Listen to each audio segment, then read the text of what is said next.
Deputy CM Pawan Kalyan మంత్రి లోకేష్ ఆధ్వర్యంలో రాష్ట్రం ముందుకు వెళ్తుందని టీడీపీ ఇన్ఛార్జ్ భూపేశ్ సుబ్బరామిరెడ్డి అన్నారు. ఈ సందర్భంగా కడప జిల్లా జమ్మలమడుగులోని కన్నెలూరు దగ్గర నుంచి ఆర్డీఓ కార్యాలయం వరకు ఆటో డ్రైవర్లు తమ ఆటోలతో ర్యాలీ నిర్వహించారు. ఈ కార్యక్రమానికి ముఖ్య అతిథిగా హాజరైన భూపేశ్ సుబ్బరామిరెడ్డి ఆటో నడిపి డ్రైవర్లలో నూతన ఉత్తేజం నింపారు. అన్ని వర్గాల మాదిరిగానే ఆటో డ్రైవర్లకు కూడా 15,000 రూపాయలు అందించడం హర్షించదగ్గ పరిణామమని అన్నారు.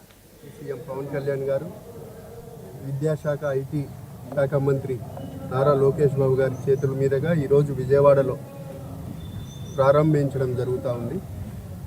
ఈ కార్యక్రమంలో కడప జిల్లా జమ్లూరు నియోజకవర్గంలో కూడా దాదాపు 1333 మందికి ఆటో డ్రైవర్లు కార్మికులకు ఈ పథకం వర్తించింది. ఇంకా ఎవరైనా ఆటో డ్రైవర్లు కానీ కార్మికులు కానీ ఎంతో అర్హులై ఉండి వాళ్ళకి రాకపోతే హెల్ప్ డెస్క్ కూడా ఆర్డీఓ ప్రాంగణంలో సభాభవన్లో ఏర్పాటు చేయడం జరిగింది.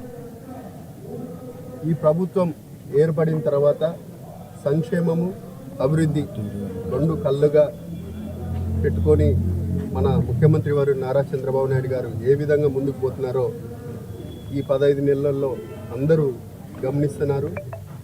ఈ ప్రభుత్వాన్ని మంచి ప్రభుత్వంగా కూడా గుర్తించి భవిష్యత్తులో కూడా ఇంకా మంచి కార్యక్రమాలు చేయాలా. ఈ కూటమి ప్రభుత్వం ఏ విధంగా ముందుకు పోతుందో మీ అందరికీ తెలిసిన విషయమే.